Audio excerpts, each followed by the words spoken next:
2026 களம் வந்து அதிமுக பிளஸ் பாஜக எல்லாம் சேர்ந்து ஒரு கூட்டமைப்பு, நல்லதொரு கூட்டாட்சி, நல்லதொரு சுயாட்சி அமைய போகுது. ஒரு சிறந்ததொரு விடிவு காலம் தமிழகத்திற்கு பிறக்க போகுது அப்படின்னு நான் சொல்லுவேன். அதனாலேயே அண்ணாமலை ஒதுக்கப்படுறாரு மாதிரி. அண்ணாமலை அப்படின்ற ஒரு ஆளுமையை யாருமே ஒதுக்க முடியாதமா. யாரும் ஒதுக்கக்கூடிய இடத்துல அண்ணாமலை அவர்கள் இல்ல. தமிழ்நாடு அரசு ஒரு பர்டிகுலர் கோபால குடும்பம் மட்டும்தான் ஆட்சி செய்யுது. அந்த குடும்பத்தை தான் சொல்றாங்களே தவிர்த்து திமுக அரசால அப்படின்னு சொல்ல தமிழ்நாடு அரசு அப்படி யோசித்து பார்த்தாலுமே திமுக அரசு தமிழ்நாட்டை முழுவதுமாக ஆட்சி கொண்டு வஞ்சிச்சு கொண்டிருக்கானே. அண்ணன் திருமாவர்களுக்கு நல்ல ஒரு புரிதல் இல்ல, மேடை நாகரிகம் இல்ல, யாரை எப்படி பேசணும் அப்படின்ற எந்த விதமான தெளிவும் இல்ல. காரணம் என்ன அப்படின்னா, விஜய் அவர்களுக்கு துணை முதல்வர் பொறுப்பு கொடுத்தா இருந்துட்டு போறாரு, உட்கார்ந்து தான் அனுபவிச்சுட்டு போட்டுமே. அவர் அதுக்கு தானே ஆசைப்பட்டு, இதற்குத்தானே ஆசைப்பட்டாய் பாலகுமாரன் வந்திருக்காருல, அனுபவிச்சுட்டு போட்டோம். விட்டு கொடுக்குற மாதிரி இருக்கா இல்ல தர மாட்டாங்க. எங்களுக்கு யாருமா கொடுக்கணும், எங்களுக்கு யாரு கொடுக்கணும்? பிஜேபின்றது பெரிய தேசிய நீரோட்டம். கெட்டாலும் மேன்மக்களே. BJP power. திமுக கட்டாயம் வீட்டுக்கு அனுப்பப்படும். வணக்கம். இன்னைக்கு நம்ம யார் கூட நேர்காணல்ல இருக்கோம் அப்படின்னா, பிஜேபி நிர்வாகியும் முன்னாள் மாநில மகளிர் அணி செயலாளருமான ஜெயமணி அவர்கள் கூட தான் நம்ம இன்னைக்கு உரையாட போறோம். ஸ்ட்ரைட்டா அவங்களே வெல்கம் பண்ணிடலாம் வாங்க. வணக்கம் அம்மா. வணக்கம். எப்படி இருக்கீங்க மேம்? ரொம்ப நல்லா இருக்கேன். நீங்க எப்படி இருக்கீங்க? நல்லா இருக்கேன் மேம். இப்போ எப்படி மேம் போயிட்டு இருக்கு தமிழ்நாடு அரசியல்? தமிழ்நாடு அரசியல் பயங்கர கலகலப்பா, 4 முனை தேர்தல் போட்டியா, 3 தேர்தல் போட்டியான்னு பயங்கரமா அனல் பறந்துகிட்டு இருக்கு. யார் அடுத்த தேர்தல் களத்துல இருக்க போறாங்க? தேர்தல் களம் எப்படி இருக்க போகுது? இளைஞர்களுக்கான வாய்ப்பா, முதியவர்களுக்கு முன்னாள் இருக்க நிர்வாகிகளுக்கான வாய்ப்பா அப்படின்னு மிகப்பெரிய ஒரு போராட்டம், அரசியல் போராட்டம் நடக்குது. தமிழகம் வந்து இப்ப எப்படி போயிட்டு இருக்கு அப்படின் போது, திமுக ஆட்சியில 4.5 ஆண்டுகள்ல எவ்வளவு கஷ்டப்படுத்த முடியுமோ மக்களை அந்த அளவுக்கு கஷ்டப்பட்டு பால் படிஞ்சு போயிருக்கு அப்படிதான் சொல்லணும். தமிழக அரசியல் ஒரு அனல் பறக்கக்கூடிய காரணம் என்ன அப்படின்னா, அதிகப்படியான கள்ளச்சாராயம், மது, மாது எல்லாத்துலயுமே பெண்களை கற்பழிச்சு சூறையாடக்கூடிய ஒரே அரசு திமுக அரசு. அந்த அளவுக்கு எவ்வளவு மோசமா ஆட்சியை கொண்டு போக முடியுமோ அந்த அளவுக்கு கோபாலபுர குடும்பம் கொண்டு போய்கிட்டு இருக்கு. அதை காட்டிலும் முக்கியமா என்ன அப்படின்னா, மூத்த அமைச்சர்களாம் இன்னும் கொஞ்சம் வீட்டுக்கு அவங்க எல்லாம் போயிடலாம். ஏன்னா தொடர்ந்து அவங்க அரசியல இவங்க வாரிசு அரசியல் பண்ற மாதிரி தொடர்ந்து நாங்களே தான் இருப்போம் அப்படின்னு பிடிவாதமா மல்லு கட்டிட்டு உள்ள இருக்கிறது வந்து நல்லது இல்லை அப்படின்னு நினைக்கிறோம். ஏன்னா அடுத்த இளைஞர்களுக்கும் வழிவிடலாம். வழிவிடாம திமுக அரசு அப்படியே உட்கார்ந்து இருக்கு. அவங்களோட மறைவுக்கு பின்னாடி கூட எப்படி வந்து கலைஞர் கோமால இருக்கும்போது கூட தன்னோட மகன் ஸ்டாலின் அவர்களுக்கு கொடுக்கல அந்த பொறுப்பை. அண்ணா உருவாக்கின மடத்தை, அறிவாலய மடத்தை ஆட்டை போட்டதான் அப்புறம் அந்த உருவாக்குனாரு. அதை உருவாக்கி தன்னோட மகன் ஸ்டாலினுக்கு கொடுக்கல. அவர் கோமால இருக்கும்போது கூட கொடுக்காம விட்டு மரணித்த பிறகுதான் ஸ்டாலின் அந்த பொறுப்புல வந்து உட்கார முடிஞ்சிச்சு. அது மாதிரிதான் இனி வர காலகட்டங்கள்லயும் துணை முதலமைச்சர் பதவி அப்பயே கொடுத்தாங்க. அந்த மாதிரிதானே முதல்வர் இப்பயும் சின்னதத்திக்கும் கொடுத்திருக்காங்க. உதயநிதி ஸ்டாலினுக்கும் அப்படிதான் கொடுத்திருக்காரு. ஆனா மரணிச்சாதானே அடுத்த ஆளுக்கு வர முடியும். ஆனா மரணித்தாலும் தன் குடும்ப வாரிசுகள் மட்டும் தான் வர முடியும், மத்த யாரும் வர முடியாது. சரி, ஓகே மேம். நம்ம திமுகவோட ஆட்சி எப்படி இருக்குன்னு சொல்லிட்டு அடுத்தடுத்த கேள்வியில போலாம். இப்போ ஃபர்ஸ்ட் தமிழக பாஜக இப்போ எந்த நிலைமையில இருக்கு மேம்? ஏன்னா நயினார் தலைமைக்கு வந்துட்டாங்க. நயினாருடைய தலைமையில பாஜக எப்படி இருக்கு? 2 விதமான அரசியல் இருக்கும். ஒண்ணு வந்து நேர்த்தியான ஒரு மாதிரி என்ன சொல்றேன்னா அமைதியான அரசியல். அதாவது நயினார் சொல்லியிருக்காரு இல்லையா, நான் தென்றல் போல, அண்ணாமலை அவர்கள் புயல் போல அப்படின்ற மாதிரி அவர் தென்றல் போல மெதுவா அப்படியே பக்குவமா நகட்டி போயிட்டு இருக்காரு. இதற்கு முன்னாடி இருந்த மாநில தலைவர் அண்ணாமலை அவர்கள் புயல் போல வீசினாரு. திமுக எதிர்ப்புன்றது முகத்துக்கு நேர நெத்திக்கு அடிச்ச பொட்டுல அடிச்ச மாதிரி சொல்லிட்டு இருந்தாரு. இவர் அப்படி இல்ல. ஏன்னா இவர் ஆல்ரெடி வந்து அதிமுக இருந்து வந்த தலைவர் இல்லையா, அவர்களுடைய சகோதரத்துவமும் அவர்களுடைய நட்பும் முன்னாடி இருந்து பாராட்டிட்டு வந்தவர். ஒரு எடுத்தோடனே ஒரு கட்சி எதுக்குறோன்றதோ, திமுகவோட சட்டசபையில் இன்னைக்கு வரைக்கும் எம்எல்ஏவா கரண்ட்ல இருக்காங்க. அப்ப அன்றாட அவங்க பார்க்கும்போது ஒருத்தருக்கு நல்லுறவு நட்பு பாராட்ட வேண்டிய சூழ்நிலை இருக்கும் போது யாரை எதிர்க்க முடியாது. எல்லாரும் இப்ப அதான் கேக்குறாங்க. இப்ப அதிமுக முன்னாடி இருந்ததுனாலதான் இப்ப அதிமுக கூட கூட்டணி வச்சிருக்கதா சொல்றாங்க. இருக்கலாம் இல்லையா, ஒத்த கருத்துடையவர்கள் இருக்கலாம். ஒத்த கருத்துடையவர்கள் ஒன்னா சேர்றது ஒண்ணு தப்பு இல்ல. யாருமே அரசியல் நிரந்தர பகைவனும் இல்ல, யாரும் நிரந்தர நண்பனும் இல்ல. அதிமுகவோட கூட்டணி என்னோட தலைமையில் நல்லா இருந்தா நல்லா இருக்கும் அப்படின்னு மாநில தலைவர் நயினார் அவர்கள் நினைத்திருக்காங்க, அதெல்லாம் வச்சிருக்காங்க. இது ஒண்ணு தப்பு இல்ல. மக்களுக்கு, தமிழக மக்களுக்கு நல்லதுதான் செய்யணும்னு நினைக்கிற எந்த தலைமையுமே ஒண்ணு சேர்றதுல தவறொன்றும் இல்ல. இது ஒண்ணும் கட்டாயம் இல்லை. 1975 திமுகவோட கூட்டணி இல்லாமையா போயிட்டோம். அந்த மாதிரி ஒரு சூழ்நிலை ஏற்பட்டது நிர்பந்தத்துல பண்ணாங்க. இப்ப அதிமுக தானே, அதிமுக ஒரு தலைமை இல்லாதப்ப ஒரு இபிஎஸ் அப்படின்ற ஒரு தலைமை ஒரு பக்கம் சிதறிட்டோம். அதுக்கப்புறம் ஓபிஎஸ் ஒரு பக்கமும் செங்கோட்டையன் ஒரு பக்கம், இப்படி பலவாறு தலைவர்கள் சிதறி இருக்கும் போது எல்லாத்தையும் கட்டமைக்க வேண்டிய பணி கூட பிஜேபிக்கு இருக்கலாம் இல்லையா? சோ அதனால கூட இந்த கூட்டுறவு ஒரு கூட்டணி தேவைப்படுறதா இருக்கும், முக்கியமானதா இருக்கலாம். அதிமுகவை ஒன்றிணைக்காம பிஜேபி இருக்குது. ரெண்டுமே இருக்கும். தாயோட வேலை என்ன அப்படின்னா கூட்டமைக்கிறதா. தமிழகம் வந்து ஒரு இடத்துல அரசியல் பாதைகள் நழுவுது, அந்த இடத்துல ஏதோ தடுமாற்றம் ஏற்படுது அப்படின்னா தாயுள்ளம் கொண்ட பிஜேபி கண்டிப்பா கட்டி அணைக்கும். அதுல மாற்று கருத்து கிடையாது. தாயுள்ளம் வந்து பிறந்த இடம் அதிமுக தானே மேம்? அதிமுகல பிறந்து தானே இப்ப தலைமையில வந்து நயினார் அவர்கள் இருக்காங்க. இருக்கலாமே, ஒரு பொண்ணுக்கு புகுந்த வீடும் பிறந்த வீடு ரெண்டு இல்லையா? இருக்குதானே, ரெண்டு வீடு அவங்களுக்கு சொந்தமான வீடு தானே. அது போல நயினார் அவர்களுக்கு பிறந்த வீடு அதிமுக இருக்கலாம், ஆனா புகுந்த வீடு பிஜேபியா இருக்கலாம். இன்னைக்கு அதுல தலைவரா கொடுத்து அலங்கரிச்சிருக்காங்கல்ல, அங்க இருக்காருலமா. அப்படியும் போது ரெண்டு கட்சியுமே நமக்கு பிறந்த வீடும் தேவை புகுந்த வீடும் தேவைன்ற ஒரு நல்லுணர்வோட நல்ல தாயுளத்தோட தான் இதை அணுகிறாரு அப்படின்னு நாங்க பாக்குறோம். சரி, அதனாலேயே அண்ணாமலை ஒதுக்கப்படுறாரு மாதிரி தெரியுதுல மேம். அண்ணாமலை அப்படின்ற ஒரு ஆளுமையை யாருமே ஒதுக்க முடியாதுமா. யாரும் ஒதுக்கக்கூடிய இடத்துல அண்ணாமலை அவர்கள் இல்ல. அண்ணாமலையோட அதீதமான அறிவும் சாணக்கியத்தனமும், அவர் வந்து உலக அரசியல் படிக்கிறதுக்கும் சர்வதேச அரசியல் படிக்கிறதுக்கும் வெளிநாடுகளை சென்று பட்டம் பெற்று வந்துட்டாரு. அவருக்கு வந்து உள்ளூர் அரசியல் கட்டாயம் தெரிஞ்சிருக்கணும் அவசியம் இல்லை. அவர் உலக அரசியல் பண்ண வேண்டிய ஆளு, அவர் பெரிய ஆளுமை. உள்ளூர் அரசியலே தெரியலன்னா எப்படி உலக அரசியல் பேச முடியும்? உள்ளூர் அரசியல் தெரியல அப்படின்னு நீங்க மாநில தலைவர் முன்னாள் மாநில தலைவர் அண்ணாமலை அவர்கள் நீங்க சொல்றீங்க அப்படின்னா உங்களுக்கு புரிதல் இல்லைன்னு தானே அர்த்தம். நீங்க உள்ளூர் அரசியல அவர் வந்து தெரிஞ்சுக்காம இருக்கிறதுல தப்பு இல்லை அப்படின்னு. உள்ளூர் அரசியல் தெரிஞ்சுக்காமனா தேவைப்படல, தெரிஞ்சுக்கணும் அவசியம் இல்லை. உள்ள களத்துல அவர் தான் இருக்கணும் கட்டாயம் இல்லை. ஏன்னா தேசத்தை வழிநடத்தக்கூடிய இடத்துல கூட பிஜேபி கொண்டு போய் வைக்கலாம். நாளைக்கு அண்ணாமலைக்கு அதுதான் ப்ராப்ளமாவே இருக்கு. இப்ப வந்து கட்சி உடைஞ்சதா இருக்கட்டும், அதிமுக 3ஆ பிரிஞ்சது கூட விடுங்க, இப்போ தலைமை வந்து மாறி இருக்கு. அந்த தலைமைக்கு இன்னொரு பெரிய தலைமை கொடுக்கறதா தான் எல்லாருமே யோசிச்சுட்டு இருந்தாங்க. அப்ப இப்ப வரையும் தலைமைக்கு வந்து தலைமையிட்ட இருந்து ஒரு பதிலும் அல்ல.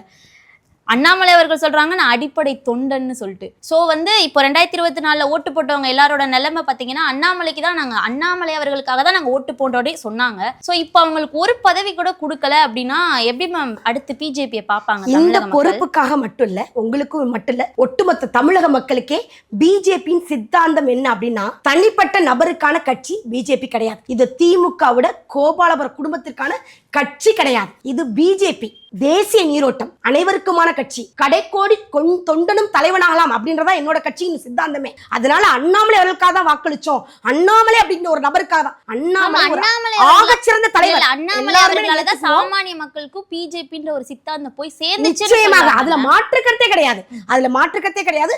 அண்ணாமலை அவர்கள் 4% இருந்த வாக்குகளை கொண்டு போய் 18% மேற்பட்டு கொண்டு போய் உயர்த்தி கொண்டு வந்திருக்காரு. ஒவ்வொரு குக்கிராமங்களையும் கடைக்கோடி தொண்டனுக்கும் டீக்கடை பெஞ்சிலையும் உட்கார்ந்து பேசக்கூடிய அளவு சக்தியை உருவாக்குனது பிஜேபிக்கு மிகப்பெரிய பலத்தை உருவாக்கின ஒரே ஒரு மனுஷனா அண்ணாமலை அவர்கள் தான். அதுல மாற்று கருத்து கிடையாது. அவர் என்ன யோசிக்கிறாருன்னா, தனித்துவமான அரசியல் வந்துருச்சு அப்படின்னா நம்மளுக்கான தனித்துவம் ஆயிரும். இப்ப கூட்டணி வந்துச்சு அப்படின்னா கூட்டணியோட சப்போர்ட்ல ஜெயிச்சோன்னு சொல்றது வேண்டாம் அப்படின்னு அவர் சொல்றாரு. ரெண்டு விதமான கருத்துகள் இருக்குமா. ஒரு தலைவர் ஒரு விஷயத்தை ஒரு பார்க்குற கண்ணோட்டமும் நோக்கமும் வேற மாதிரி இருக்கும், நோக்கு பார்வை இன்னொருத்தருக்கு ஒரு மாதிரி இருக்கும். எங்களோட தலைமை யாருக்கு மாற்றி கொடுக்குறாங்களோ, எங்க தேசிய தலைமை என்ன சொல்றாங்களோ அதை மாநில தலைமை கட்டாயம் கட்டுப்படும். இந்த தலைமை நயினார் அவர்களுக்கு கொடுத்துருக்காங்க அப்படின்னா அவர் என்ன சொல்றாரோ, அவரின் பார்வை எந்த மாதிரி இருக்கும், அவரோட இலக்கு எந்த நோக்கி தேர்தல் பயணம் போகுதோ அப்படிதான் போகுமே தவிர அண்ணாமலை அவர்களோட கருத்துக்கு இந்த இடத்த செவிசாய்க்க முடியாது. அவருக்கு உரிய பொறுப்பையும் மரியாதையும் தேசிய தலைமை கட்டாயம் கொடுக்கும். அன்னைக்கு அவர் கொண்டு போய் அலங்கரிக்க வைக்கும். அந்த நீங்க எல்லா தமிழக மக்கள் ஒட்டுமொத்த தமிழகம் திரும்பி பார்க்கும். அப்பதான் தெரியும் இவ்வளவு ஒரு அழகான ஒரு பொறுப்புக்காக தான் இவர் காத்திருப்பு பட்டியல வச்சிருந்தாங்களா, இவரை வச்சிருக்காங்க. ஏன்னா சாதாரண தமிழக அரசியலோட முடக்கிடக்கூடாது, அவரோட அறிவுக்கு தேசிய அரசியல கொண்டு போய் சேர்க்கணும் அப்படின்றதா எங்க கட்சியோட உயர்ந்த நோக்கமா இருக்கும். கட்டாயம் மாநில தலைவர் அண்ணாமலை அவர்களுக்கு மிகச்சிறந்த ஒரு நல்வாய்ப்பு காத்திருக்கு. அவர் அன்னைக்கு வருவார், கண்டிப்பா வருவார் மேம். இப்போ அண்ணாமலை அவர்கள் தலைமையில இருந்தப்போ நிறைய பேர் வந்து தேசிய தலைவர்கள் தமிழ்நாட்டுக்குள்ள வந்தாங்க. ஆனா நயினார் அவர்கள் வந்ததுக்கு அப்புறம் இன்னும் ஒரு தலைவர் கூட தமிழ்நாட்டை விசிட் பண்ணவே இல்லை. ஏன் இப்படி சொல்லிட்டீங்க? வாரம் ஒரு முறை அம்மையார் நிர்மலா சீதாராமன் வந்துட்டு இருக்காங்க, அண்ணன் எல்முருகன் வந்துட்டு இருக்காங்க, எல்முருகன் வராங்க. அப்படி அடுத்தடுத்த அமைச்சர்கள் வந்து பார்வையிட்டு தான் இருக்காங்க. ஏன் தமிழகத்துல ஒரு உயரிய ஒரு சிந்தையை பாருங்களேன். யாரும் இங்க இருந்து அங்க இருந்து இங்க வர வேணாம், ஆனா இங்க இருந்து டெல்லி போயிருக்காங்க இல்லையா. வைஸ் பிரசிடென்ட் ஆஃப் இந்தியா துணை குடியரசுத் தலைவரா சிபி ராதாகிருஷ்ணன் அவர்கள் போயிருக்காங்க இல்லையா. எவ்வளவு பெரிய பெருமை.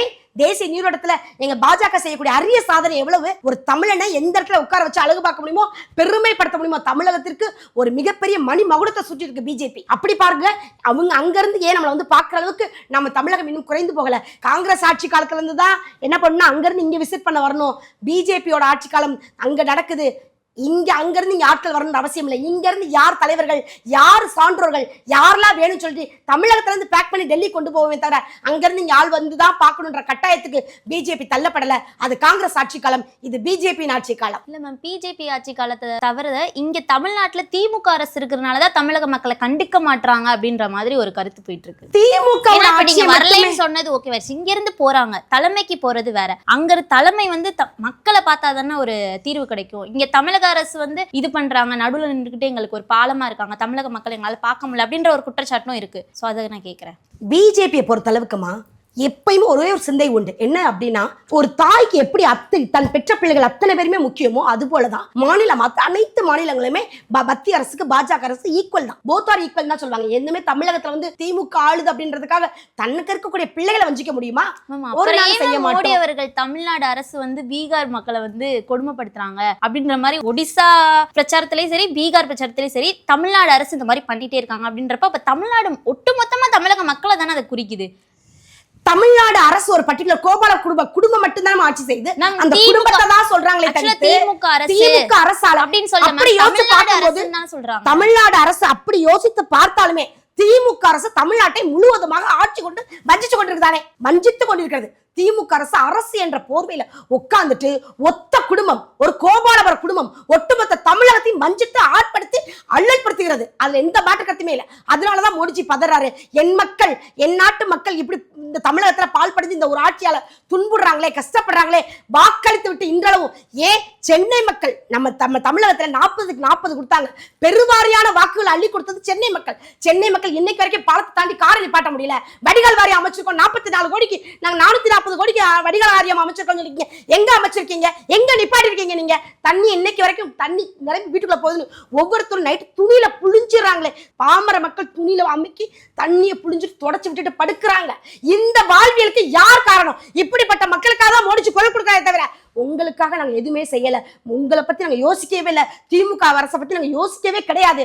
ஆனா உங்களால மக்கள் அல்லல் படுறாங்க ஒவ்வொரு நாள் சிந்தியிலையும் நாங்க நினைக்கிறோம் அப்படின்னு தான் மோடிஜி குரல் கொடுத்துட்டே இருக்காரு. நாட்டின் பிரதமர், அனைவருக்குமான தாய். தாய் வந்து ஒரு பிள்ளை கஷ்டப்பட்டா அந்த பிள்ளை திருப்பி திருப்பி பாக்குறதா ஒரு தாயின் குணமே தவிர அப்படிதான் தமிழகத்தை நாங்க பாக்குறோம். தமிழக மக்களையும் மோடிஜி அவர்கள் பாக்குறாரு. தமிழக மக்களை தாண்டி பீகார் மக்களை இங்க வந்து கொடுமைப்படுத்துறோம் அப்படின்னு சொன்னதுக்கு பீகார் மக்களே வந்து சொல்லியிருப்பாங்க, இல்ல நாங்க தமிழ்நாட்டுல வந்து சேஃபா தான் இருக்கோம், அங்க கொடுக்குற சம்பளத்தை விட இங்க கொடுத்து நாங்க இங்க சந்தோஷமா இருக்கோம் அப்படின்னு சொல்றாங்க. ஆனா இந்த மாதிரி ஒரு கருத்து வந்து தலைமையில இருந்து வர்றப்ப அது தமிழ்நாட்டை வந்து எப்படி சொல்ற, தமிழ்நாட்டையே தப்பா பேசுற மாதிரி அங்க பேசிட்டு இருக்காங்க. ஒரு சிலர் வந்து எல்லாருமே குழந்தைங்கன்னு நீங்க சொல்லிட்டீங்க. அப்போ ஒருத்தரை மட்டும் புகழ்ந்து பேசிட்டு ஒருத்தர் இந்த மாதிரி கெட்டதை பேசக்கூடாது. இது கெட்டதுன்னு எப்படி சொல்ல முடியும்? ஒரு இடத்துல வந்து ஏதோ இடத்துல தவறு இழைக்கப்பட்டிருக்கு, பீகார் மக்கள் கொடுமைப்படுத்துறான்னு நிரூபிக்காம ஒரு நாட்டின் பிரதமர் பேச மாட்டார். நாட்டின் பிரதமர் வாயிலிருந்து ஒரு வார்த்தை வருது அப்படின்னா அது சாதாரண வார்த்தைன்னு கடந்து போயிட முடியாது. அவர் ஏதோ இடத்துல அதை பார்த்ததுனாலையும் அதனால பாதிக்கப்பட்டதுனால தான் பேசியிருக்காரு. பீகார் மக்கள் வந்து அல்லல் படுறாங்க, தமிழ்நாட்டுல துன்பப்படுத்தப்படுறாங்கன்னு தெரிஞ்சதுனாலதான் தெளிவான சிந்தைக்கு வந்துதான் அவர் பேசியிருப்பாரே தவிர ஒரு நாட்டின் பிரதமர் சாதாரணமா பேசி கடந்து போயிட முடியாது. ரெண்டாவது, தமிழ்நாட்டுல திமுக ஆட்சியா தமிழ்நாட்டு மக்கள் நாமளே அல்லல் படுறோம், பீகார் அல்லல் படுறது என்னங்க ஆச்சரியம்? அப்படி பார்க்கும்போது தமிழகத்துல இது வரைக்கும் நல்லது ஒரு ஆட்சி கொடுக்கப்படல. தமிழக மக்களே அல்லல் பட்டு இருக்கோம். பீகார் அல்லல் படுறதோ, அஸ்ஸாம்ல இருந்து ஒருத்தர் வந்து அல்லல் படுறதோ ஒன்னும் பெரிய விஷயமே கிடையாது. ஏன்னா நாங்களே ரொம்ப நொந்து போய் தான் உட்காந்துருக்கோம். எப்படா வீட்டுக்கு போவாங்க, எப்படா நாம நிம்மதியா வாழ்றதுன்னு. Okay ma'am. அப்போ வந்து இந்த தடவை வந்து மக்கள் வந்து மாற்றி ஓட்டு போடுவாங்க. ஏன்னா தமிழக மக்களே அல்லல் படுறதா சொல்லிட்டீங்க. ஸோ 2026 களம் எப்படி மேம் இருக்கு பாஜகவை பொறுத்தவரையும்? 2026 களம் வந்து அதிமுக பிளஸ் பாஜக எல்லாம் சேர்ந்து ஒரு கூட்டமைப்பு, நல்லதொரு கூட்டாட்சி, நல்லதொரு சுயாட்சி அமைய போகுது. ஒரு சிறந்ததொரு விடிவு காலம் தமிழகத்திற்கு பிறக்க போகுது அப்படின்னு தான் சொல்லணும். ஏன்னா அப்படி பார்க்கும் பட்சத்துல எல்லாருமே இப்ப உள்ள தலைவர்கள் அத்தனை பேருமே எதற்காக போராடுறோம் அப்படின்னா, அப்பா இந்த திமுகவை வேரோடும் மண்ணோடும் அழிச்சு அப்புறப்படுத்தினாதான் நல்லது ஒரு விடிவு காலம் தமிழகத்திற்கு பிறக்கும் அப்படின்றதுல ரொம்ப முனைப்போட தமிழக மக்களோட கைகோர்த்திருக்காங்க தலைவர்கள். பிஜேபி 2026 அதிமுகவுடன் இணைந்து அபரிவிதமான வாக்குகளை வாங்கி நல்லதொரு ஆட்சி அமைக்கும். அதுல மாற்று கருத்தே கிடையாது. திமுக கட்டாயம் வீட்டுக்கு அனுப்பப்படும். கண்டிப்பா மேம். ஆனா மேம் கூட்டணியே வந்து ரொம்ப பலவீனமா இருக்குன்னு சொல்றாங்க. அதிமுகவே வந்து 2 பிரிஞ்சு 3 பிரிஞ்சு இப்ப 4 பிரிஞ்சிருச்சு. கொங்கு பெல்ட்டும் போயிருச்சு, இங்க சவுத் பெல்ட்டும் போயிருச்சு, இங்க தினகரன் அவர்களுடைய முக்குளத்தர் ஓட்டும் போயிருச்சு. அதிமுகவே ஏற்கனவே பலவீனமா இருக்கு. ஸோ அதிமுகவோட எதுக்கு இப்ப கூட்டணி வைக்கணும் அப்படின்ற ஒரு கேள்வியும் வருது. ஒரு வீட்டுல அண்ணன் தம்பி 5 பேர் இருந்து சண்டை போட்டுட்டாங்க அப்படின்னா எல்லாரையும் வீட்டை விட்டு அனுப்பி விட்டுருவோம். யாருமே கூட பிறந்தவங்க இல்ல, அவங்க அப்பா கூட தானே போவாங்க, யாருமே இல்ல அப்படின்னு சொல்ல முடியாது. குழந்தைங்க அவங்க அப்பா கூட தானே போவாங்க. எல்லாருமே போவாங்க. தாத்தா பாட்டி அப்பா பெரியப்பா பெரியமா எல்லாம் சேர்ந்து ஒட்டு நிற்கும் போது எல்லா குழந்தையும் ஒன்னா வந்துருவாங்கல்ல. இன்னும் காலம் பதில் சொல்லும். கட்டாய நாட்கள் இருக்குல்ல. எல்லா கூட்டணியும் எல்லா தலைவரும் ஒன்னா சேர்ந்து கூட்டணிக்குள்ள வந்துருவாங்க. ஒரு கூட்டுல திருவிழா அடைஞ்சிருவாங்க. தேர்தல் திருவிழாவில் அனைத்து அண்ணன் தம்பியும் ஒன்னா கூடி அனைத்து சகோதரமும் ஒன்னா பொங்கல் விழா கொண்டாடுவாங்க. அன்னைக்கு மொத்தமா சேர்த்து திமுகவுக்கும் பொங்கல் வைப்பாங்க. சிறப்பான ஒரு சம்பவம் நடக்கும்.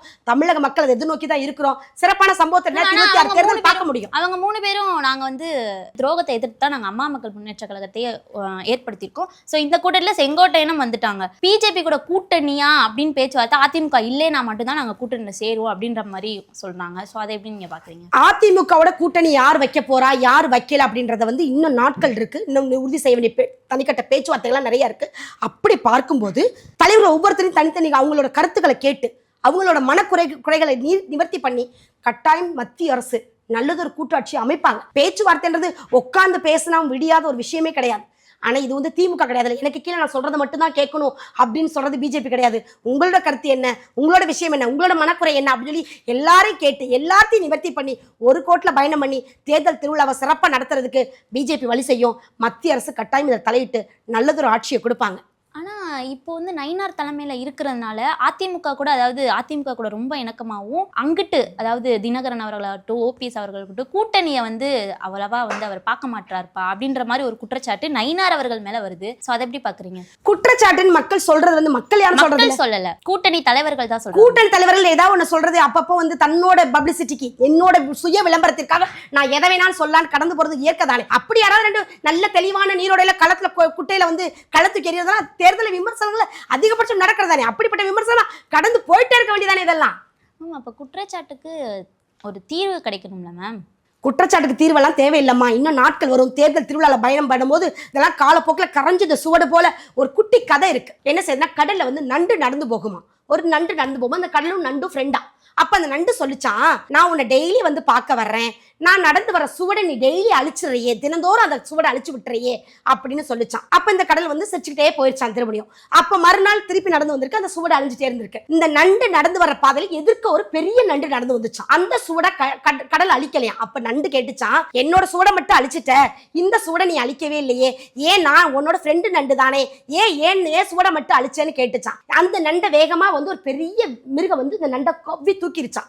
தூக்கணும்னு இந்த சின்ன நண்டை மட்டும் காணல. ஏன்னா அந்த பெரிய நண்டு போன சுவடை ஃபாலோ பண்ணி ஒரு விலங்கு போய் அந்த நண்டை எடுத்துருச்சான். ஆனா அந்த குட்டி நண்டோட சுவடை அழிச்சதுனால இந்த நண்டு எங்க பதுங்கி இருக்கிறதுன்னு அந்த விலங்குக்கு தெரியல. இந்த சின்ன நண்டு காப்பாற்றப்பட்டுச்சான். அப்படி போலதான் பிஜேபி கடல் மாதிரி குட்டி குட்டி நண்டெல்லாம் காப்பாத்தி அதோட சுவடெல்லாம் தேவையற்ற சுவடெல்லாம் அழிச்சு எங்க அதை பதுக்கி வைக்கணுமோ அந்த மாதிரி பத்திரமா பாதுகாக்கக்கூடிய ஒரு பெட்டகமா பிஜேபி திகழும். மேம், அது பதுக்கி வைக்கிறதும் அந்த மறைக்கப்பட்டதும் தப்புகளா இருந்துச்சுன்னா? பிஜேபியில ஒரே ஒரு காரணம் தான்மா, தப்பு செய்யறவங்களுக்கும் சுவடை மறைக்கிறவங்களுக்கும் அங்க இடமே கிடையாது. தேசிய சித்தாந்தம், நீரோட்டமான கட்சி, உயிரோட்டமான கட்சி. இரண்டாவது, எந்த விதமான சுய சிந்தையுமே எங்களுக்கு தேவையற்ற பணாசை, பொருளாசை, பொன்னாசை எதுவுமே இல்லாம வாழக்கூடிய ஒவ்வொரு தொண்டனும் வாழக்கூடிய ஒரே கட்சி பிஜேபி. ஏன் அப்படின்னா, புலி சாதத்தையும் தயிர் சாதத்தையும் கட்டிட்டு வந்து கட்சி நாங்க தான் உட்காந்துருப்போம். முருகர் பக்தர் மாநாட்டில் நாங்களே எங்களோட சீட்டை அடிக்க வச்சுக்குவோம், நாங்களே எல்லாத்தையும் பெருக்கி கூட்டி தொடச்சு சுத்தம் பண்ணி வந்துருவோம். நீங்க எத்தனையோ மாநாடுகளை பார்த்திருப்பீங்க. பிஜேபி மாநாடு போல ஒரு மாநாடு நடந்துச்சா, முருகர் பக்தர் மாநாடு போல ஒரு மாநாடு நடந்துச்சா அப்படின்னா கட்டாயம் இல்ல. 45 லட்சம் சுயம் சேவை சங்கங்கள், அதாவது RSS அமைப்பாளர்களா இருக்கக்கூடிய ஒரே கட்சி எந்த அப்படின்னா பிஜேபி தான். அப்படி இருக்கக்கூடிய பட்சத்துல நாங்கள்லாம் யாரோட சுவடையுமோ யாரையும் பொத்தி மூடி மறைக்கிற பெட்டகமாவோ ஜாபர் சாதிக் போல ஆட்களை திமுக மூடி மறைக்கிற மாதிரிலாம் நாங்க மறைக்க மாட்டோம். ஒரு காலம் பிஜேபி அந்த தவறை செய்யவே செய்யாது.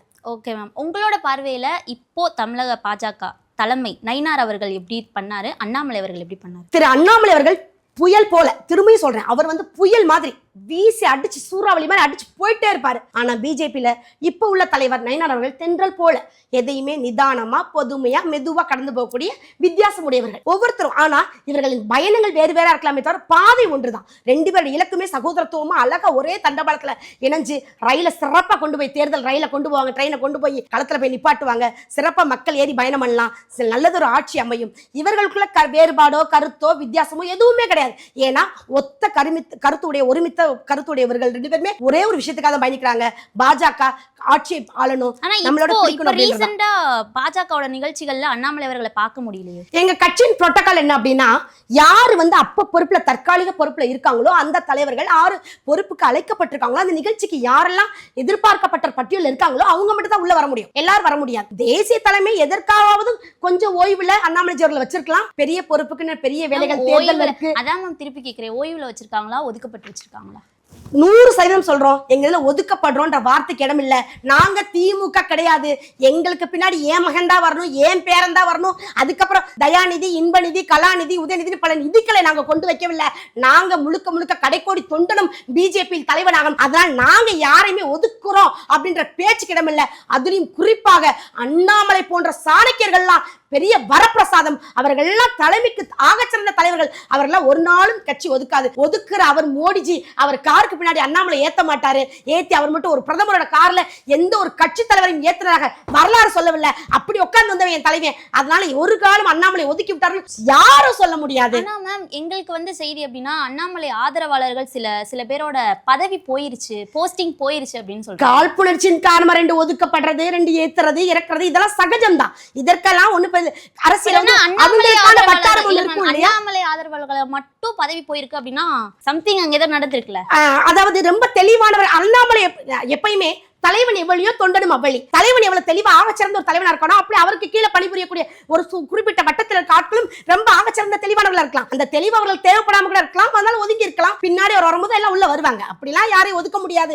கட்சி யாரையும் திருப்பி ஒதுங்கி இருக்காங்க, ஓய்வுல இருக்காங்க அப்படின்னு சொல்றப்பே ஒரு டவுட் வருது இல்ல மேம். ஏன்னா 2%ல இருந்து 12% உயர்த்தினவரு ரொம்ப உழைச்சிருக்காரு இல்லையாமா. கொஞ்சம் ஓய்வு கொடுத்து மீண்டும் ஒரு கலப்பணியில் இறக்க போறாங்க அப்படின்றதான் நிதர்சனமான உண்மையை தவிர நீங்கள் உங்களோட கற்பனை கோட்டைக்கு கட்டாயம் பிஜேபி ஒரு நாள் இடம் கொடுக்காது. ஒருவேளை இப்போ 2026 தேர்தல் வந்துருச்சு மேம். உங்களோட தேர்தல் களம் காண்றீங்க, எதிர்மறையான ரிசல்ட் வந்துருச்சு அப்படின்னா திரும்பவும் தலைமை மாத்துமா மேம்? அண்ணாமலை அவர்களையே திரும்ப பாஜக தலைவரா கொண்டு வரலாமா? பாஜக தமிழக தலைவரா? அதான் ஒரே ஒரு விஷயம் தான்மா. எங்களோட தேசிய நீரோட்டத்தில் எங்க தேசிய தலைவர்கள் என்ன முடிவெடுக்கிறாங்க அப்படின்றத எங்களோட கட்சி மாத்திரமில்ல, கூட வந்து RSS கூட்டமைப்பு இருக்கு.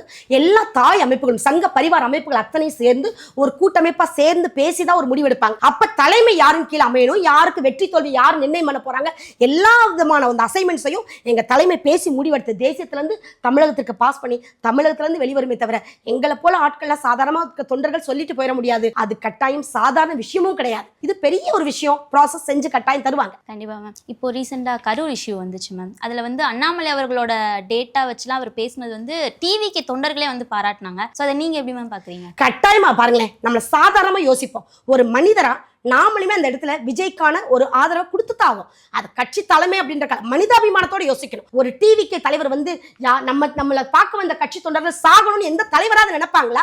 அது ஏதாவது ஏற்புடையதான ஒரு விஷயமா? அவர் வந்தாரே தவிர அவர் முன்னாடியே ஒரு அறிவிப்பு கொடுத்துட்டாரு.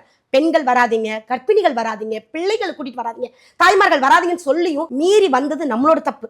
அது நம்ம மேல இருக்க குற்றத்தை வச்சுட்டு தமிழக மக்கள் நாம எப்படி ஒரு சிந்தையில இருக்கோம் பாருங்க. ஒரு தலைவனை பாக்குறதுக்கும் ஒரு சினிமா நடிகரை பாக்குறதுக்கும் வித்தியாசம் வேரியேஷனே தெரியல. நம்ம எல்லாம் சாஞ்ச பக்கம் சாயிர செம்மறி கூட்டம் போல நம்ம எல்லாம் சாயிரனால்தான் 40 எடுத்து திமுக ஆட்சியில உட்கார்ந்துருக்கு. நமக்கு தெளிவான சிந்தை இருந்திருந்தா, நமக்கு ஒரு நல்ல புரிதல் இருந்த அரசியல் எது, ஆகச்சிறந்த படம் எது, சினிமா எது, தலைவன் எது தெரிஞ்சிருந்தா நாம ஏன் திமுக ஆட்சியில உட்கார வச்சிருக்க போறோம்?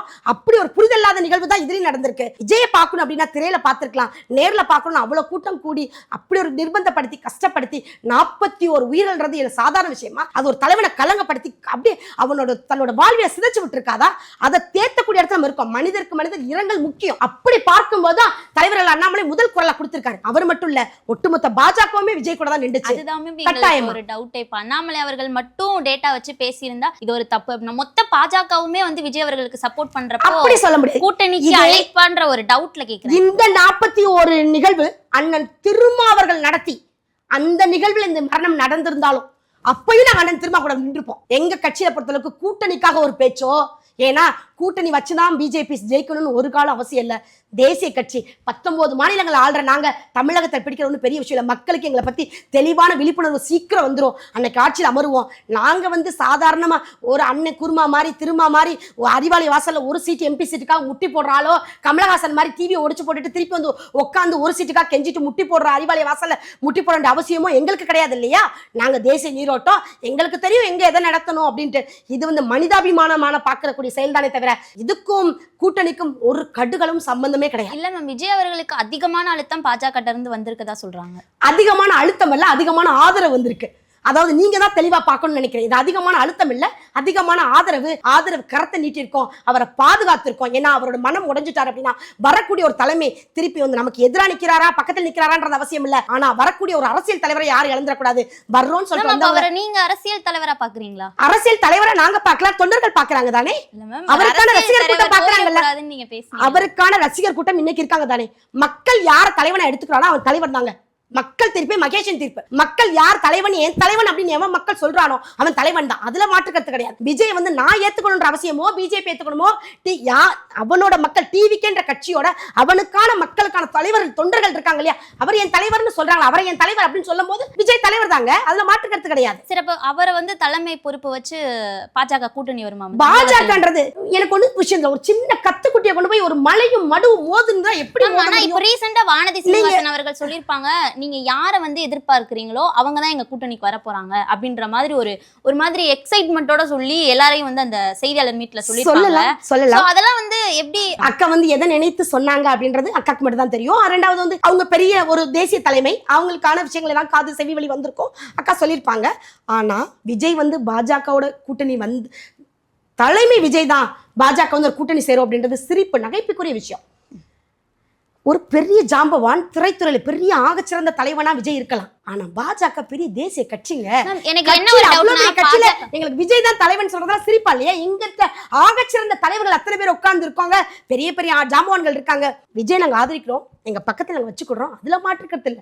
அதுக்காக விஜய் தலைமையில தான் எப்படி சொல்றீங்க? அவர் வந்து பாஜகவுக்கு தான் கொள்கை எதிரின்னு சொல்றாரு, அப்ப நீங்களும் ஆதரிப்பீங்க, நாங்களும் பக்கத்துல வச்சுக்கிறோம், அவர் கொள்கை எதிரின்னு சொல்றாரு. 1975ல திமுக எங்களுக்கு இன்னைக்கு வரைக்கும் பிடிக்கலன்னு சொல்றோம். ஆனா பிஜேபி 1975ல கூட்டணியில 2 பேரும் சேர்ந்து பாஜகவும் தேர்தல் கூட்டணி வேற கொள்கை கூட்டணி வேற அப்படின்னு சொல்லுவாங்களா மேம்?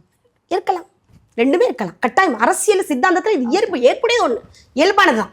Okay ma'am. இப்போ எனக்கு என்ன ஒரு சின்ன டவுட்னா, பாஜக 2021லயும் கூட்டணி அதிமுக வச்சாங்க, 2026லயும் வைக்கிறாங்க. இப்போ வர டிவிகேக்கு துணை முதலமைச்சர் பதவின்னு சொல்லிட்டு எல்லாரும் பேசிட்டு இருக்காங்க. ஆனா அப்ப இருந்தே பாஜக கூட்டணியில் இருக்காங்க. சோ ஏன் துணை முதலமைச்சர் கேட்கறதுக்கான வாய்ப்பு இல்லை? பாஜகவோட சித்தாந்தம் என்ன அப்படின்னா, ஒரு பெருந்தன்மை என்ன அப்படின்னா, யாரையுமே நாங்க அழகு பார்ப்போம், உட்கார வச்சு. நாங்க அந்த இடத்துல போய் உட்கார்ந்து முட்டி போட மாட்டோம், எங்களுக்கு அது அவசியம் இல்லை. எங்களோட அரசியல் RSS அமைப்புல இருந்து வந்த கட்சி பிஜேபி. அப்ப எங்களோட எண்ணம் சிந்தையும் எப்படி இருக்கும் அப்படின்னா, ஏணிப்படி மாதிரி இருப்போம் தவிர ஏனில் நாங்க ஏறுவோம்னு ஒரு நாள் நினைக்க மாட்டோம். விஜய் அவர்களுக்கு துணை முதல்வர் பொறுப்பு கொடுத்தா இருந்துட்டு போறாரு, உட்கார்ந்து தான் அனுபவிச்சுட்டு போட்டுமே. அவர் அதுக்கு தானே ஆசைப்பட்டு, இதற்குத்தானே ஆசைப்பட்டாய் பாலகுமாரன் வந்திருக்காருல, அனுபவிச்சுட்டு போட்டோம். பிஜேபி இங்கதான் துணை முதல்வர் உட்காருன்னு கட்டாயம் இல்ல. 19 ஸ்டேட்ல நாங்க தான் முதல்வர், அதனால இது ஒரு பெரிய விஷயம் இல்ல, அதனால இது சீக்கிரம் கடந்து போயிருவோம். விட்டு கொடுக்குற மாதிரி இருக்கா, இல்ல தர மாட்டாங்களா? எங்களுக்கு யாருமா கொடுக்கணும், எங்களுக்கு யாரு கொடுக்கணும்? பிஜேபின்றது பெரிய தேசிய நீரோட்டம், நாங்க தான் தேசியத்தை ஆண்டுகிட்டு இருக்கோம். அவசியம் இல்லையே. எப்பயுமே அவர் வந்து 80 சீட் 90 சீட் கேட்டாலும் மேன்மக்கள் கெட்டாலும் மேன்மக்களே.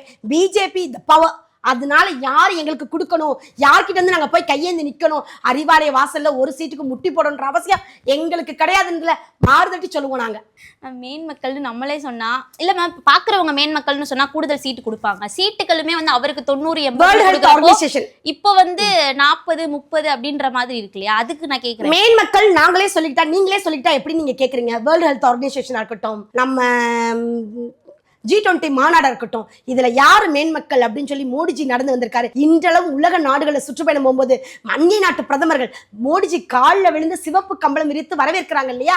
அப்ப தெரியும் மேன்மக்கள் யாரு. மேம் தமிழகத்தை கேக்குறேன் மேம், தமிழகத்துல பாக்கணும்ல மேம், ஏன் அப்படி பார்க்க மாட்டாங்கன்னு கேக்குறேன். இப்ப அவ்வளவு தமிழக மக்கள் பார்க்க மாட்டேங்கிறாங்க. தமிழகத்துல 60 ஆண்டு கால அரசியல்ல ஒரு கோபால குடும்பத்தை வந்து கொத்தடிமையா வச்சு தமிழகத்தை ஆட்டி படைச்சிட்டு இருக்கும் போது திருமங்கலம் தொகுதியில முத அழகிரியால உருவாக்கப்பட்டதான் இலவசம்ன்றது. ஒரு சில்வர் குடம் கொடுத்து ஆரம்பிச்ச புண்ணியமா ஆரம்பிச்ச வேலை இன்னைக்கு வரைக்கும் ஓடிக்கிட்டு இருக்கு தமிழ்நாட்டுல. ஆக மொத்தம் எல்லாத்தையும் ஆட்டி படைச்சு ஒட்டுமொத்த தமிழகத்தை வித்து தின்னுட்டு இருக்கு இந்த கோபாலபுர குடும்பம். எப்ப பிள்ளையார் சொல்லி போட்டு ஆரம்பிச்சாங்களோ அப்ப இருந்து ஆரம்பிச்சிச்சு இந்த ஒட்டுமொத்த இலவசம்ன்ற போர்வை. ஆனா 1000 ரூபாய் அனைத்து மகளிருக்கும் சொல்லிட்டு கடைசியில பெண்ண தகுதி உள்ள மகளிருக்கு தான் தருவேன்னு சொல்லிட்டு வந்து நிக்கிறாங்க. அவங்களுக்கு தேர்தல் வந்த உடனே அனைத்து மகளிருக்கும் தகுதி வந்துருச்சு. இப்ப குறை யாருக்கெல்லாம் கொடுக்கலையோ, யாருக்கெல்லாம் குறைவா கொடுக்காம விட்டுருக்கோமோ அந்த குறை மகளிருக்கும் நம்ம கொடுத்துருவோம், எல்லாரும் வாங்கிக்கங்க அப்படின்னு சொல்லி வாய்கிலேயே சொல்லியிருக்காரு தத்தி முதல்வர். மேம் இப்ப வந்து திமுகவை எதிர்க்கிறதுக்கு தான் வந்து இப்ப எல்லாரும் ஒன்னா சேர்றாங்க அப்படின்ற மாதிரி சொல்றாங்க. ஆனா பாஜக இப்ப ஏடிஎம்கே கூட கூட்டணி வச்சிருக்கிறது திமுகவை எதிர்க்கிறதுக்கா, ஐ மீன் திமுகவை அழிக்கிறதுக்கா இல்ல ஏடிஎம்கேவை அழிக்கிறதுக்கா? மேம் எப்பயுமே வந்து உடன் பிறந்த சகோதரர்கள் 2 பேரும் ஒருத்தத்தை அழிச்சுக்குவோம் அப்படின்னு நினைக்கவே மாட்டாங்க. சண்டைகள் வரலாமே தவிர அழிச்சுக்கக்கூடிய நிலைமையில யாருக்கு வராது. கூட பிறந்த அண்ணன் தம்பியை வந்து வேணான்னு சொல்லிட்டு போயிருவோமா என்ன? 2 பேரும் ரெட்டைக்குழல் துப்பாக்கியா இருந்து ஒரேடியா சுட்டு தூக்குறது திமுகவை தான். திமுக தான் இந்த மண்ணோட வேரோடி மண்ணோடும் அகற்றப்பட வேண்டிய களிச்செடி. அதை அகற்றதுக்கு தான் அதிமுக பிஜேபி கூட்டணி வைக்குது. 2 பேரும் சேர்ந்து புறம் தள்ளக்கூடிய காலம் வெகு சீக்கிரத்துல வந்துருச்சு. இந்த 2026 தேர்தல் நாங்க தள்ளுறோமோ இல்லையோ, தமிழக மக்கள் ரொம்ப தெளிவா இருக்காங்க. ஏன்னா 521 வாக்குறுதிகளை கொடுத்து அஞ்ச கூட நிறைவேற்றாத ஒரே ஒரு அரசுனா அது திமுக அரசு தான். அதனால திமுக அரசை அகற்றதுக்கு வந்து மக்கள் தயாராயிட்டாங்க. நாமும் தயாரான்ற அவசியம் இல்லை. ஏன்னா அவங்களோட பொற்கால ஆட்சி 4.5 ஆண்டு தான் சாட்சி. ஏன்னா அந்த அளவுக்கு ஒரு கேடுகட்ட ஆட்சியை கொடுத்திருக்காங்க. இந்த ஆட்சி போதும்பா சாமி அப்படின்னு எல்லாரும் அனுப்ப ரெடி ஆயிட்டோம். சீக்கிரம் அனுப்பிடுவாங்க. கட்டாயம் வேற மாற்று கட்சி உருவாகும். கண்டிப்பா பிஜேபியும் அதிமுகவும் சேர்ந்து நல்ல ஒரு தலைமை உருவாக்கி அபரிவிதமான ஆட்சி 2026 மலரும். மேம், ஆனா நிறைய அரசியல் விமர்சகர் என்ன சொல்றாங்க அப்படின்னா, திரும்பவும் திமுக ஆட்சி தான் வரப்போகுது. ஏன்னா இப்ப ஏடிஎம்கே 4 போயிருச்சு. ஸோ ஏடிஎம்கே ரொம்ப பலவீனமா இருக்கு, அதனால ஆட்சியவே பிடிக்க முடியாதுன்னு சொல்றாங்க. எந்த ஒரு இடத்துலையுமே என்ன விதமான ஆட்சியை கொடுத்துருக்கோம் அப்படின்னு மக்களின் மனநிலை தான் முக்கியம். அரசியல் விமர்சகர்கள் சொல்றதோ மீடியாக்கள் சொல்றது மட்டுமே கருத்துல உண்டு. அது ஒரு பகுதியா இருக்கலாமே தவிர அதுவே தீர்ப்பாயிராது. மக்களின் ஒரு விரல், ஒற்றை விரல் இருக்கக்கூடிய மந்திரம் மட்டும்தான் தீர்ப்பு. வாக்களிக்கும் போது யாருக்கு வாக்களிக்கணும்னு தமிழக மக்கள் கொஞ்சம் சிந்திச்சு வாக்களிச்சிருவாங்க. இந்த வட்டம் போன தடவை கொடுத்த மாதிரி 40-40 ஜெயிச்சிரோன்னு மாறுதட்டி திமுக உட்கார்ந்துருக்க முடியாது. ஏன்னா அந்த அளவுக்கு ஒரு நல்ல ஒரு ஆட்சி கொடுக்கல. மது ஒரு சொட்டு மது இல்லாத தமிழகம் கொண்டு வரும்னு அக்கா கனிமொழி வாய்கிலேயே பேசிட்டு பிரத்யேகமா பெண்களுக்கு டாஸ்மார்க் அமைச்சிருக்காங்க.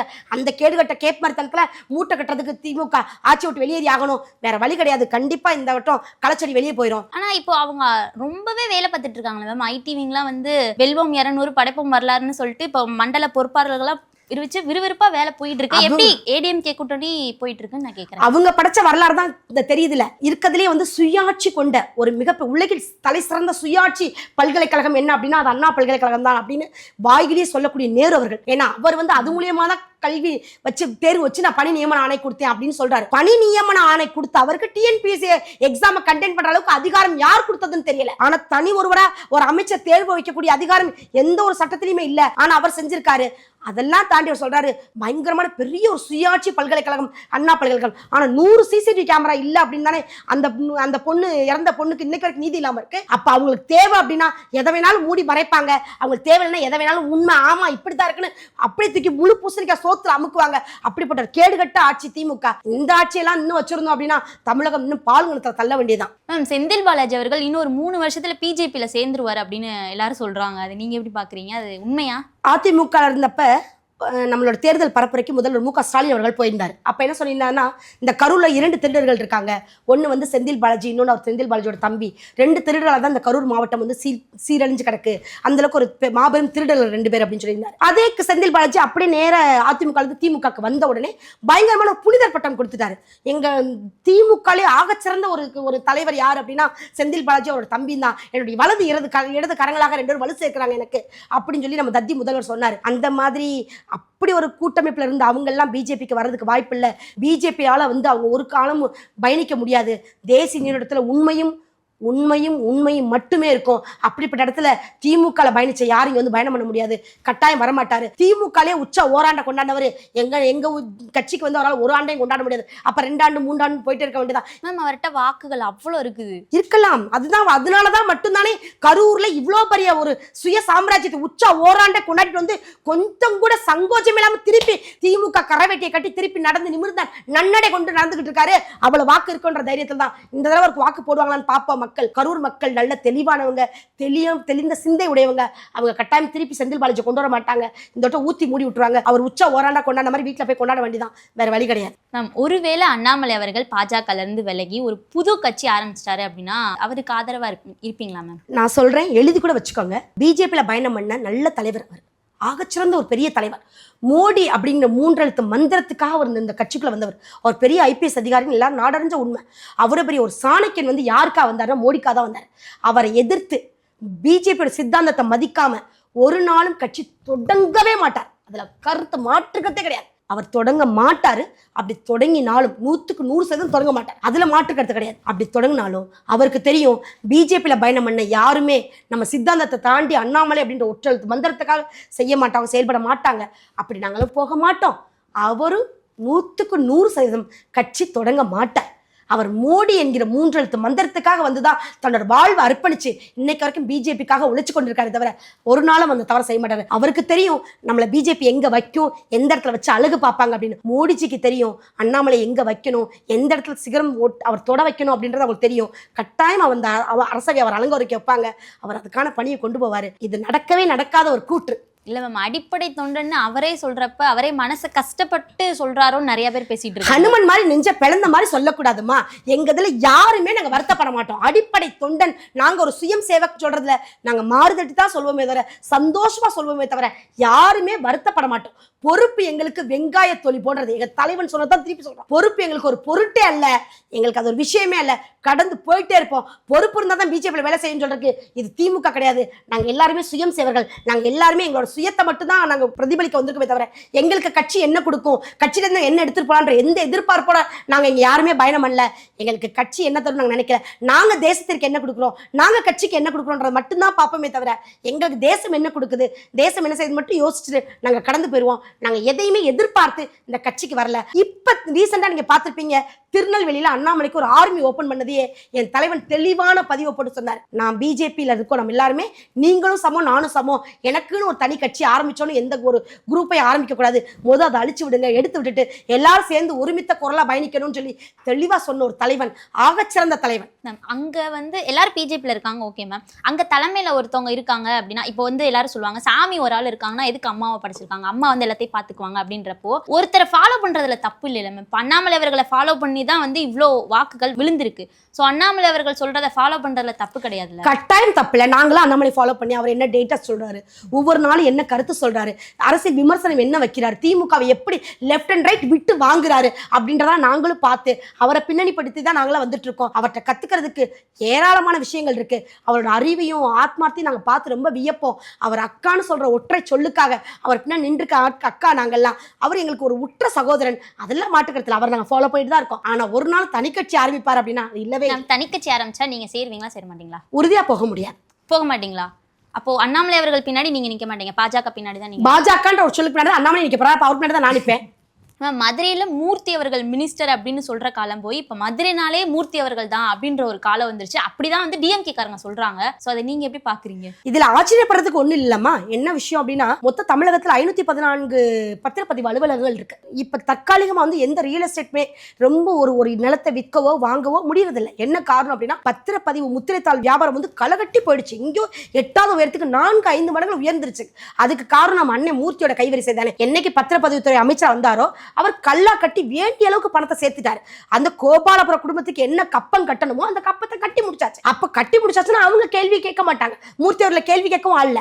அப்ப தனிக்காட்டு ராஜாவாக மதுரையில வலம் வராருல, அந்த அளவுக்கு ஒரு பொருளாதாரத்தை சேர்த்து வச்சு 514 பத்திரத்திர அலுவலகம் என்னென்ன கமிஷன் ஒரு நாளைக்கு வருதோ அத்தனை கோடி ரூபாயும் சேர்த்து வச்சு அண்ணன் ஆட்சியில உட்கார போறாரு. அதனால அப்படி இருக்க ஒரு இவர் 10 தொகுதி நான் தான் பார்ப்பேன், மதுரைக்கு நான் தான் ராஜா அப்படின்னு மாறு தட்டுறதுல ஒன்னும் ஆச்சரியப்படுறதுக்கு இல்ல. இப்படிப்பட்ட ஆட்கள்லாம் மக்கள் தான் சுயோஜிதமா யோசிச்சு சமயோஜிதமா வாக்களிச்சு இவரெல்லாம் புறந்தல்ல அப்படின்னா இன்னமும் பத்திரப்பதிவு ஒரு சிறு இடத்த கூட பாமர மக்கள் வாங்கி தனக்கான ஒரு குடிசையோ தனக்கான ஒரு வீட்டையோ போட்டு வாழ முடியாம இவளை போல ஆள்களுக்கு வாடகை கட்டி கப்பம் கட்டி நம்ம அப்படியே மண்ணோட மண்ணா மக்க வேண்டிதான். அதனால இவர்களெல்லாம் புறந்தல்றதுக்கான வேலையை நம்ம பார்க்கல அப்படின்னா நம்ம ரொம்ப கஷ்டப்படுவோம், நம்ம கூட வருங்கால சந்ததிகளும் கஷ்டப்படும் அப்படின்றதுல மாற்று கருத்து இல்லை. மேம், பொதுவா பாஜக காரங்கிட்ட மூர்த்தி அவர்களை பத்தி கேட்கிறப்போ வர்ற கோவம் பிடிஆர் அவர்களை பத்தி கேட்கிறப்போ வரலையே, ஏன் மேம்? ஏதாவது டீலிங் போய்கிட்டு இருக்கா மேம்? 2 விஷயம் தான்மா.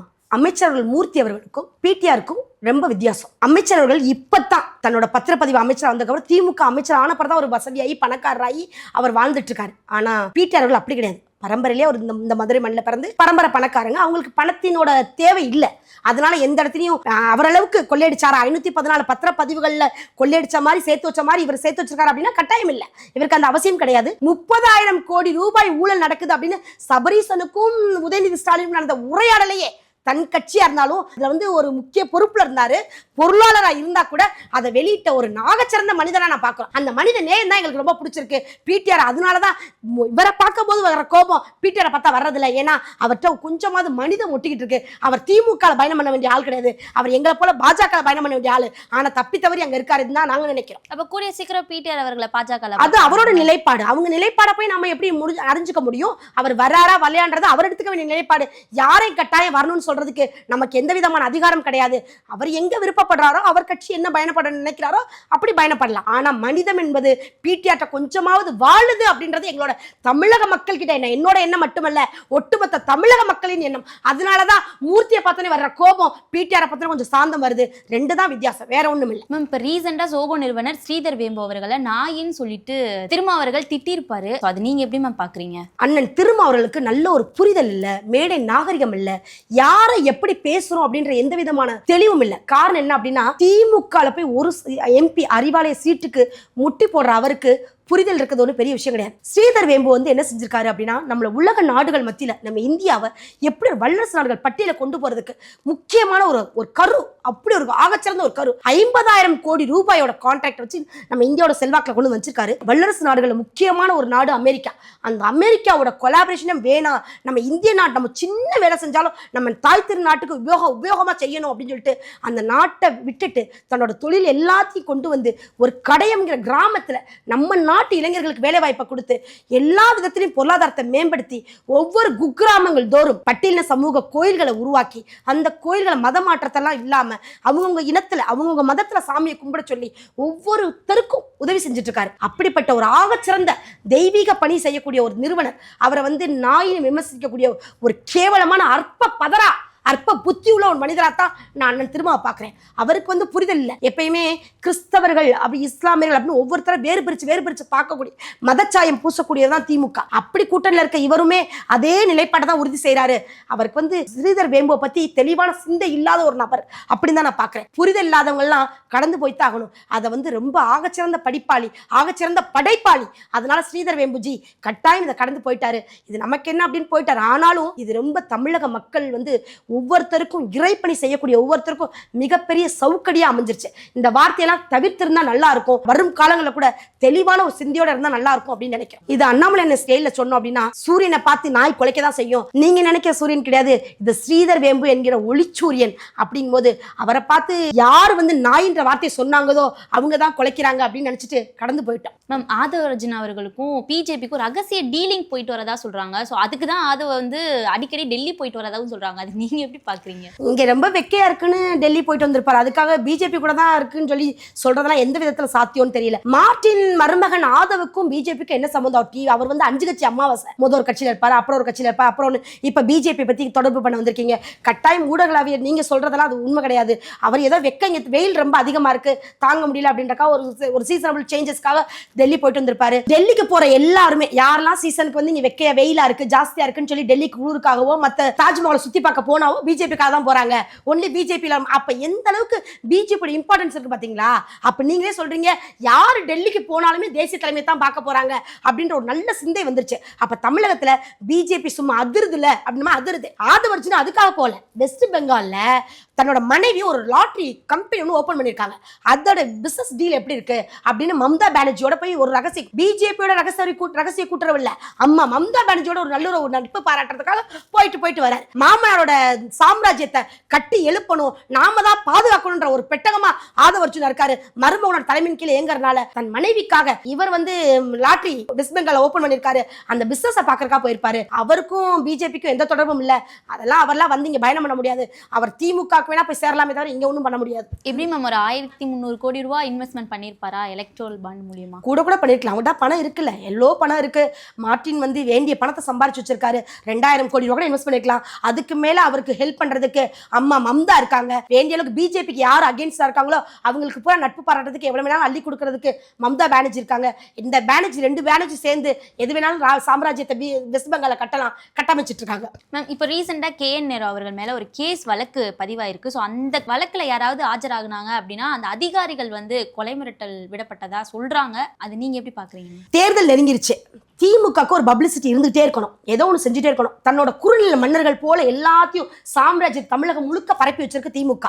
அப்படி பார்க்கும்போது எல்லா மன்னர்களும் என்ன சேட்டை செஞ்சாலும் அவங்கள பூரா அமர்த்தி வச்சு ஒரு சின்ன விஷயத்த கூட பெருசா எஸ்டாப்ளிஷ் பண்ணி எங்களை குரல் மிரட்டி விட்டுறாங்க. திமுகவே பெரிய கொலகார கூட்டம். அப்புறம் அவங்களுக்கு யார் கொலை மிரட்டல் விட முடியும்? அதெல்லாம் நேருவே 898 கோடி ரூபாயை ஊழல் பண்ணியிருக்காரு. டிஎன்பிஎஸ்சி எக்ஸாம் நடத்த வேண்டிய தேர்வை இவரா தானா அண்ணா பல்கலைக்கழகத்தை கைக்குள்ள வச்சு யூனிவர்சிட்டி மூலமா ஒரு எக்ஸாம் கண்டெயின் பண்ணி அதுக்கு தத்தி முதல்வர் மூலமாக என்ன செய்ய அவர் கை பொற்கரங்களால நாங்க வந்து பணி நியமன ஆணையை கொடுத்தோம் சொல்லி கொடுத்து இன்னைக்கு வரைக்கும் கையாடல் பண்ணியிருக்காங்க. 30 கோடி ரூபாயை தன்னோட தம்பி ரவிச்சந்திரன் கையாடல் பண்ணியிருந்தாரு கண்டுபிடிக்க போக கிணறு வெட்ட போய் பூதம் கிளம்பின மாதிரி கிளம்பி எவ்வளவு பெரிய விஷயத்தை கண்டுபிடிச்சிருக்காங்க பாத்தீங்களா. இந்த விஷயம் நேருவால உருவாக்குனது. இவங்களுக்கெல்லாம் யாரும் கொலையும் மிரட்டல் விட முடியாது, கொலையும் பண்ண முடியாது. ஏன்னா இவங்க அந்த வேலையை இவங்க தான் செய்யறாங்க. இவங்க மூலியமா தான் எதுவும் வருமே தவிர பப்ளிசிட்டிக்காக செஞ்சிருக்காங்களே தவிர யாரும் இவங்களை கொலை மிரட்டலாம் பண்ண முடியாது. ஏன்னா கத்தியும் இவங்க கையில தான் இருக்கு, சூரிய இவங்க கையில தான் இருக்கு. இவங்க தான் ஒட்டுமொத்த தமிழகத்தின் கொலைகாரர்கள், இவங்க தான் சதிகாரர்கள், இவங்க தான். திமுக வந்து ஒட்டுமொத்த அட்டூழியத்தின் கூடாரமா விளங்குது. ஸோ இவ்வளோ நேரம் வந்து உங்கள் டைம் வந்து எங்கள் கூட ஸ்பெண்ட் பண்ணி இவ்வளோ ஆக்ரோஷமான பதில்கள்லாம் சொன்னதுக்கு ரொம்ப ரொம்ப நன்றி மேம். ஸோ வரப்போ 2026 தேர்தலில் 234 தொகுதிகளையும் நீங்கள் உங்களோட கூட்டணி கட்சிகள் வின் பண்ணுறதுக்கு வாழ்த்துக்கள் மேம். Thank you ma'am.